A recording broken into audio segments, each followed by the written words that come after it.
Hello everyone, welcome back to my channel. दोस्तों, मैं अपनी इस वीडियो में आपके लिए लेकर आया हूं आपकी बहुप्रतीक्षित डिजिटल डायरी कोर्स 16 पूर्व व्यावसायिक शिक्षा। एक आकर्षक तरीके से दोस्तों समय लगा, समय के अभाव के कारण मैं आपकी मांग को जल्दी से तो नहीं पूरा कर पाया, लेकिन अब मैंने काम शुरू कर दिया है। 16 बना दिया है, 17 18 रह गया, उसको भी जल्दी ही बनाऊंगा और बना करके आपके सामने पेश करूंगा। तो आइए दोस्तों, आपको हम दिखाते हैं निष्ठा प्रशिक्षण कार्यक्रम डिजिटल डायरी कोर्स 16 पूर्व व्यावसायिक शिक्षा।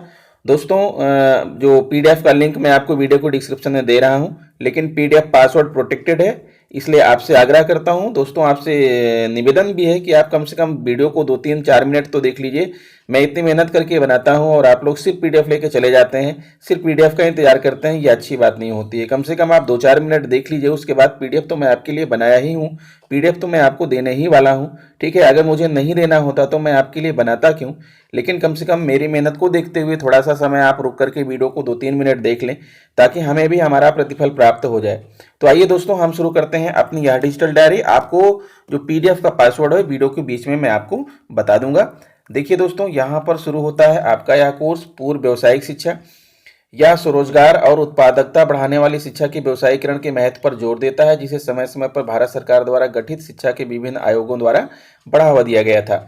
अपनी प्रमुख विशेषताओं के माध्यम से भारत में कौशल विकास के उदाहरण के लिए ये जो है प्रवेश का वर्णन करता है। यह कौशल विकास योजना और कार्यक्रम के कार्यान्वयन में सरकारी निजी भागीदारी, सामान्य शिक्षा के प्रसार, कौशल का एकीकरण, हितधारकों के मध्य समन्वय एवं उच्च शिक्षा के व्यवसायीकरण को समन्वित करता है। अधिगम के उद्देश्य हैं दोस्तों, इस इकाई के अध्ययन के बाद विद्यार्थी सक्षम होंगे भारत में कार्य आधारित शिक्षा के ऐतिहासिक दृष्टिकोणों को समझने में, भारत में कौशल विकास की प्रमुख विशेषताओं का वर्णन करने में, कार्य अनुभव और पूर्व व्यावसायिक शिक्षा कार्यक्रम के उद्देश्यों का वर्णन करने में, समग्र शिक्षा के तहत विद्यालय शिक्षा के व्यवसायीकरण का वर्णन करने में। दोस्तों, आप सोचते हैं कि हम बाद में डिजिटल डायरी का अध्ययन करेंगे, बाद में किसी को समय नहीं मिलता, हमारे साथ साथ ही आप बने रहिए और इसके बारे में कुछ जानकारियां आप ले लीजिए, बाकी तो आप प्रशिक्षण ले ही चुके हैं। भारत में कार्य आधारित शिक्षा पर ऐतिहासिक दृष्टिकोण। दोस्तों, मैं आपको यह भी बताना चाहूंगा कि लास्ट में मैं पूरी कोर्स 1 से लेकर कोर्स 18 तक की एक बुक बना दूंगा, ठीक है, और उसको भी मैं आपके लिए ही बना करके आपको प्रस्तुत कर दूंगा। आप भी उसी डाउनलोड कर लीजिएगा और आपको जब भी जरूरत पड़े आप उसका अध्ययन कर सकते हैं। भारत में आधुनिक शिक्षा व्यवस्था का संबंध वैदिक तथा गुरुकुल शिक्षा व्यवस्था से रहा है। गुरुकुल व्यवस्था में विद्यार्थी उस समय प्रचलित विषयों से संबंधित ज्ञान और व्यवसाय कौशल तथा जीवन कौशल सीखते थे। प्राचीन भारतीय शिक्षा व्यवस्था में प्राचीन संस्कृति के संरक्षण एवं सांस्कृतिक एकता को बढ़ावा दिया तथा सामाजिक मूल्यों को भी प्रभावित किया। महान भारतीय दार्शनिक एवं विचारक स्वामी विवेकानंद 1863 से 1902, रविन्द्रनाथ टैगोर 1861 से 1941, अरविंद घोष 1872 से 1950, मोहनदास करमचंद गांधी 1869 से 1948, भीमराव अंबेडकर जी 1891 से 1956 और सर्वपल्ली राधाकृष्णन आदि ने शिक्षा व्यवस्था पर अपने विचार व्यक्त किए।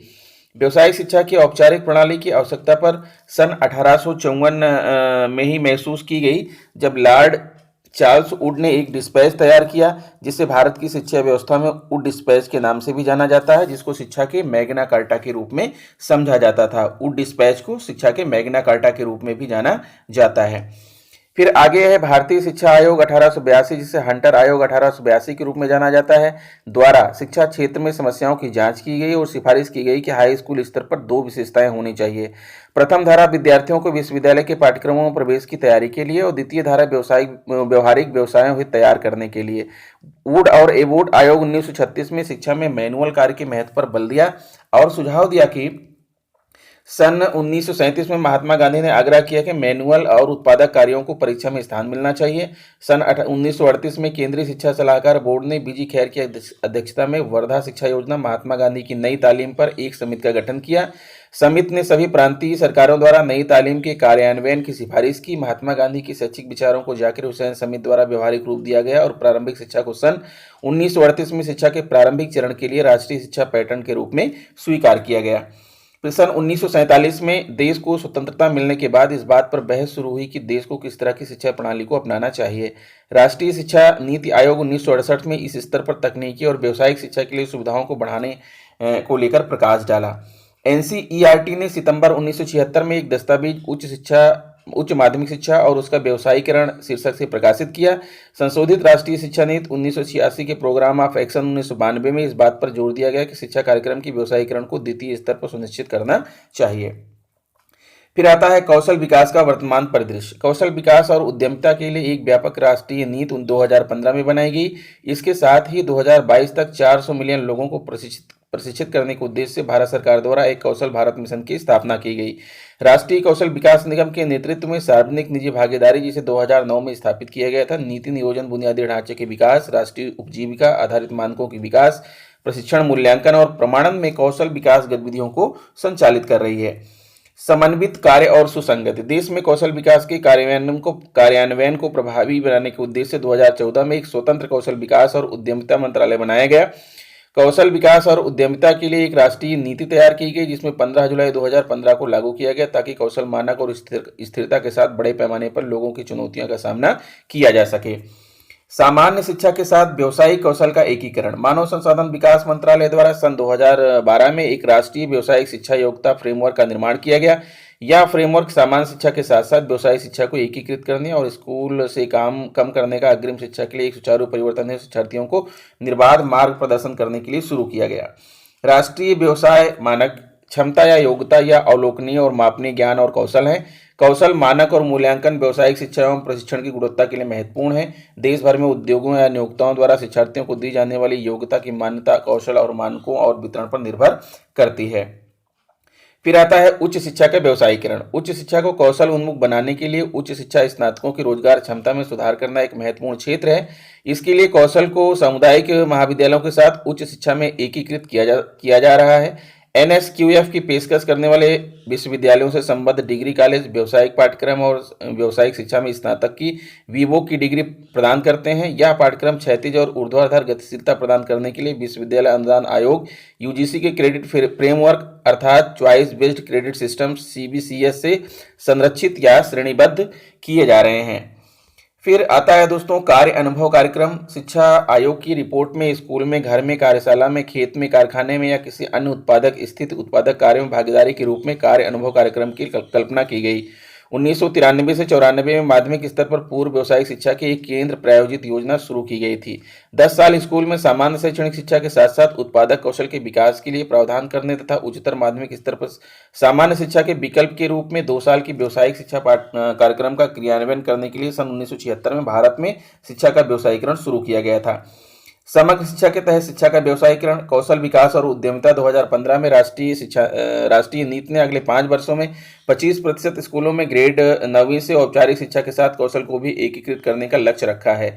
विद्यालय शिक्षा में नीतिगत अनिवार्यता को महसूस करते हुए माध्यमिक और उच्चतर माध्यमिक स्तर पर अपनाए गए कौशल विकास में निम्नलिखित मुख्य बाधाएं और कार्यनीतियां शामिल हैं। पहला है अकादमिक और व्यावसायिक शिक्षा पाठ्यक्रम का एकीकरण। दूसरा है आर्थिक और सामाजिक क्षेत्र में कौशल मांगों के हिसाब से पाठ्यक्रम प्रस्तुत करना। तीसरा रोजगार और क्षमता के साथ योग्यता को जोड़ने के लिए लचीला पाठ्यक्रम लागू करना। चौथा है सक्षम शिक्षक और प्रशिक्षक तैयार करना। पांचवा है क्षमता आधारित शिक्षा का मूल्यांकन और छठवां है गुणवत्ता का आश्वासन। फिर आता है इनपुट उत्पादक सामग्री, आधारभूत व्यवस्था, शिक्षक, प्रशिक्षक, विद्यार्थी, अधिगम और शिक्षण अधिगम सामग्री। दोस्तों आप जिसका इंतजार कर रहे हैं, मैं सोच रहा हूं कि आपको बता दूं क्योंकि आपका ध्यान सिर्फ पासवर्ड पर है।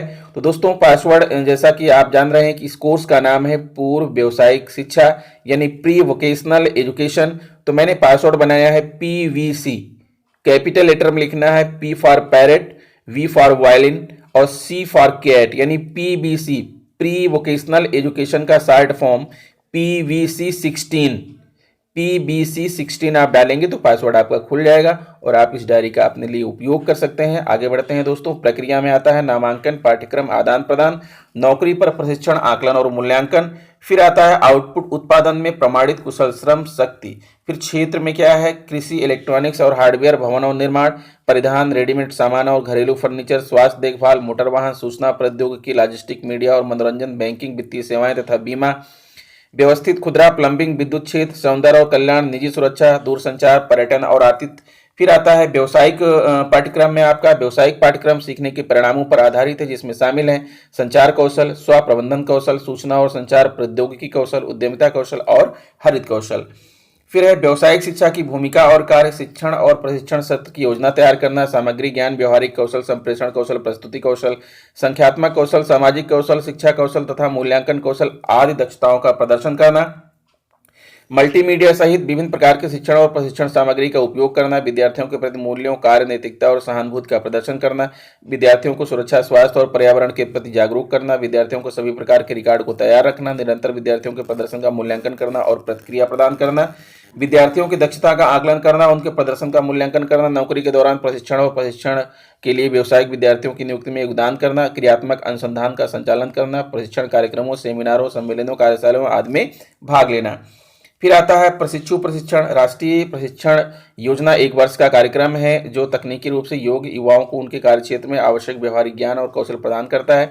शिक्षार्थियों की तीव्र गतिशीलता, व्यावसायिक शिक्षा में तीव्र प्रगति को डिप्लोमा, एडवांस डिप्लोमा और डिग्री पाठ्यक्रम के रूप में प्रस्तुत व्यावसायिक पाठ्यक्रमों तक निरंतर पहुंच के माध्यम से सुदृढ़ किया गया है। कार्य प्रबंधन इकाई में आता है कुछ राज्यों द्वारा दिशा निर्देशों और आदेशों के आधार पर व्यावसायिक शिक्षा कार्यक्रम के प्रभावी कार्यान्वयन और निगरानी के लिए राज्य स्तर पर कार्य प्रबंधन इकाई की स्थापना की गई है। विद्यालय शिक्षा के व्यावसायीकरण की योजना की उचित निगरानी और मूल्यांकन के लिए MHRD द्वारा प्रबंधन सूचना प्रणाली बनाई गई है।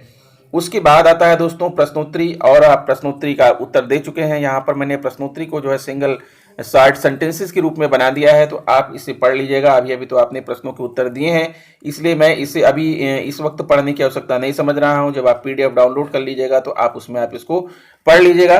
तो दोस्तों आशा करता हूं कि वीडियो अच्छा लगा होगा। वीडियो अगर अच्छा लगा तो सिर्फ मेरी एक ही आग्रह है कि आप मेरे चैनल को सब्सक्राइब कर लीजिए, बेल आइकन को प्रेस कर दीजिए और दोस्तों इसे दूसरे मित्रों को शेयर भी कीजिए ताकि समय समय पर आप सभी को नोटिफिकेशन प्राप्त होता रहे और जो भी कार्य मैं आपके लिए करूं आप तक निर्बाध रूप से पहुंचता रहे। तो दोस्तों इस वीडियो में इतना ही, मिलूंगा आपसे नेक्स्ट वीडियो में, तब तक के लिए नमस्कार।